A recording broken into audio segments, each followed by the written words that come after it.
निज लोकी बिरंची गे देवनह इहै सिखाई। वानर तनु धरी धरी मही हरिपद सेभू जाए। देवताओं को यही सिखाकर कि वानरों का शरीर धर धर कर तुम लोग पृथ्वी पर जाकर भगवान के चरणों की सेवा करो। ब्रह्मा जी अपने लोक को चले गए। गए देव सब निज निज धामा। भूमि सहित मन कहू विश्रामा। जो कछु आयसु ब्रह्मादीन्हा। हर्षे देव विलंब न कीन्हा। सब देवता अपने अपने लोक को गए। पृथ्वी सहित सबके मन को शांति मिली। ब्रह्मा जी ने जो कुछ आज्ञा दी उससे देवता बहुत प्रसन्न हुए और उन्होंने वैसा करने में देर नहीं की। बंचर देह धरी क्षिति माही। अतुलित बल प्रताप तिन्ह पाही। गिरि तरु नख आयुध सब बीरा।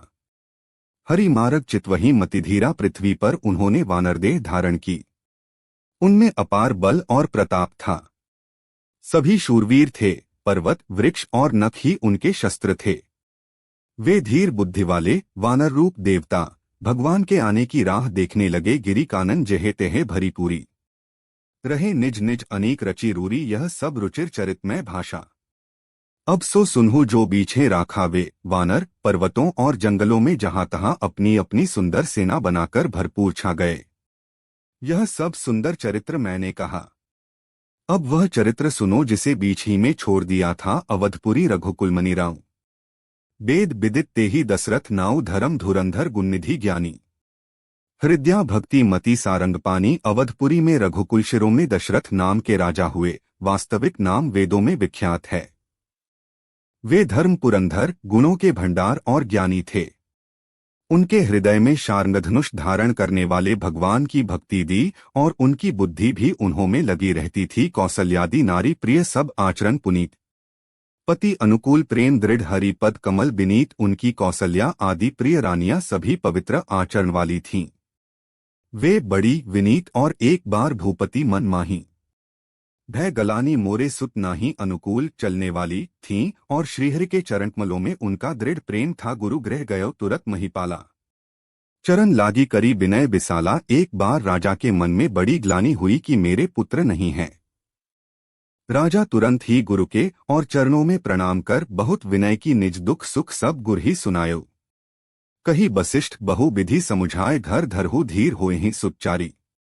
त्रिभुवन विदित भगत भय हारी। राजा ने अपना सारा दुहक सुख गुरु को सुनाया। गुरु वशिष्ठ जी ने उन्हें बहुत प्रकार से समझाया। कहा धीरज धरो। तुम्हारे 4 पुत्र होंगे जो तीनों लोकों में प्रसिद्ध और भक्तों के भय को हरने वाले होंगे। संगी ऋषि ही वशिष्ठवा। पुत्र काम शुभ यज्ञ करावा। भक्ति सहित मुनि आहुति दिने। प्रगति अग्नि चरु कर लें। वशिष्ठ जी ने श्रृंगी ऋषि को बुलावाया और उनसे शुभ पुत्रों का मेसेसिटेशन यज्ञ घोषणा। मुनि के भक्तिसहित आहुतियां देने पर अग्निदेव हाथ में चरु हविष्यान्न खीर के रूप में प्रकट होते हैं। जो वशिष्ठ कछु हृदयम विचारा। सकल काजु भा सिद्ध तुम्हारा। यह हबी बाट देहु नृप जाई। जथा जोग जेही भाग बनाई। और दशरथ से बोले वशिष्ठ ने हृदय में जो कुछ विचारा था तुम्हारा वह सब काम सिद्ध हो गया। हे राजन, अब तुम जाकर इस हविष्यान्न पायस को जिसको जैसा उचित हो वैसा भाग बनाकर बांट दो। तब अदृश्य भय पावक सकल सभी समुझाई। परमानंद मगन नृप हर्ष न हृदयम समाई। तदंतर अग्निदेव सारी सभा को समझाकर अंतर्धान हो गए। राजा परमानंद में मग्न हो गए। उनके हृदय में हर्ष समाता न था। तभी राय प्रिय नारी बोलाई। कौसल्यादि तहां चली आई। अर्ध भाग कौसल्य ही दीन्हा। उभय भाग आधे कर कीन्हा। उसी समय राजा ने अपनी प्यारी पत्नियों को बुलाया। कौसल्या आदि सब रानियां वहां चली आईं। राजा ने पायस का आधा भाग कौसल्या को दिया और शेष आधे के 2 भाग किए कैकेयी के हैं नृपसोदयऊ। रहियो सो उभय भाग पुनि भयऊ। कौसल्या कैकेयी हाथ धरी। दीन्ह सुमित्र ही मन प्रसन्न करी। वह उनमें से 1 भाग राजा ने कैकेयी को दिया। शेष जो बच रहा उसके फिर 2 भाग हुए और राजा ने उनको कौसल्या और कैकेयी के हाथ पर रखकर अर्थात उनकी अनुमति लेकर और इस प्रकार उनका मन प्रसन्न करके सुमित्रा को दिया। यही विधि गर्भस्थित सब नारी भई हृदयम हर्षित। सुख भारी जा दिनते हरि गर्भ ही आए। सकल लोक सुख संपत्ति छाए। इस प्रकार सब प्रेतवाधित होती हैं। वे हृदय में बहुत हर्षित हुए। उन्हें बड़ा सुख मिला। जिस दिन से श्रीहरि लीला से ही गर्भ में आए सब लोगों में सुख और जीव छा गई, मंदिर में है सब राजहे रानी। शोभा सील तेज की खानी, सुख जुत कछुक काल चली गयऊ। जही प्रभु प्रगट सो अवसर भयऊ, शोभा शील और तेज की खान बनी हुई, सब रानियां महल में सुशोभित हुई। इस प्रकार कुछ समय सुखपूर्वक बीता और वह अवसर आ गया जिसमें प्रभु को प्रकट होना था।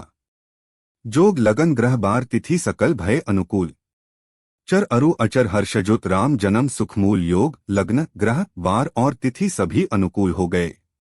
जड़ और चेतन सब हर्ष से भर गए, क्योंकि श्री राम का जन्म सुख का मूल है। नौमी तिथि मधुमास पुनीता, शुक्ल पक्ष अभिजित हरिप्रीता, मध्य दिवस अति शीत नघामा, पावन काल लोक विश्रामा, पवित्र चैत्र का महीना था। नवमी तिथि थी, शुक्ल पक्ष और भगवान का प्रिय अभिजित मुहूर्त था। दोपहर का समय था, न बहुत सर्दी थी न धूप गर्मी थी। वह पवित्र समय सब लोगों को शांति देने वाला था। शीतल मंद सुर भी बहबाऊं, हर्षित सुर संतन मन चाऊ, बन कुसुमित गिरिगन मनियारा, स्त्रवही सकल सरितामृत धारा, शीतल मंद और सुगंधित पवन बह रहा था। देवता हर्षित थे और संतों के मन में बड़ा भाव था। वन फूले हुए थे, पर्वतों के समूह मणियों से जगमगा रहे थे और सारी नदियां अमृतक धारा बहा रही थीं। सो अवसर बिरंची जब जाना, चले सकल सुर साजी बिमाना, गगन बिमल संकुल सुरजू था। गाँव ही गुण गंधर्व बरू था। जब ब्रह्मा जी ने वह भगवान के प्रकट होने का अवसर जाना, तब उनके समेत सारे देवता विमान सजास जाकर चले। निर्मल आकाश देवताओं के समूहों से भर गया। गंधर्वों के दल गुणों का गान करने लगे। बरशही सुमन सुअंजुली साजी, गहगही गगन दुदुभी जीत, अस्तुति करहीन नाग मुनि देवा, बहुविधि लाभहीन निज निज सेवा, और सुंदर अंजलियों में सजाकर ब्लिट्जारने लगे।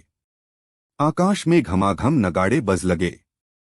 नाग मुनि और देवता स्तुति करने लगे और बहुत प्रकार से अपनी अपनी सेवा उपहार भेंट करने लगे। सुर समूह बिनती करी पहुँचे निज निज धाम, जगनिवास प्रभु प्रगटे अखिल लोक विश्राम। देवताओं के समूह विनती करके अपने अपने लोक में जा पहुँचे। समस्त लोकों को शांति देने वाले जगदाधार प्रभु प्रकट हुए। एक भय प्रगट कृपाला, दीनदयाला कौसल्या हितकारी, हर्षित महतारी मुनि मनहारी, अद्भुत रूप बिचारी, लोचन अभिरामा तनु घनश्यामा, निज आयुध भुजचारी, भूषण बनमाला नयन बिसाला, शोभा सिंधु खरारी। दीनों पर दया करने वाले कौसल्या जी के हितकारी कृपालु प्रभु प्रकट हुए। मुनियों के मन को हरने वाले उनके अद्भुत रूप का विचार करके माता हर्ष से भर गई। नेत्रों को आनंद देने वाला मेघ के समान श्याम शरीर था। चारों भुजाओं में अपने खास आयुध धारण किए हुए थे। दिव्य आभूषण और वनमाला पहने थे। बड़े बड़े नेत्र थे। इस प्रकार शोभा के समुद्र तथा खर राक्षस को मारने वाले भगवान प्रकट हुए। कह दुईकर जोरी अस्तुति तोरी के ही विधि करौं अनंता, माया गुण ज्ञानातीत अमाना वेद, पुराण भनंता करुणा सुख सागर, सब गुण आगर जेहि गावहि श्रुति संता। सो मम हित लागी जन अनुरागी, भयउ प्रगट श्रीकंता। दोनों हाथ जोड़कर माता कहने लगी, हे अनंत, मैं किस प्रकार तुम्हारी स्तुति करूं। वेद पुराण तुमको माया गुण और ज्ञान से परे और परिमाण रहित बतलाते हैं।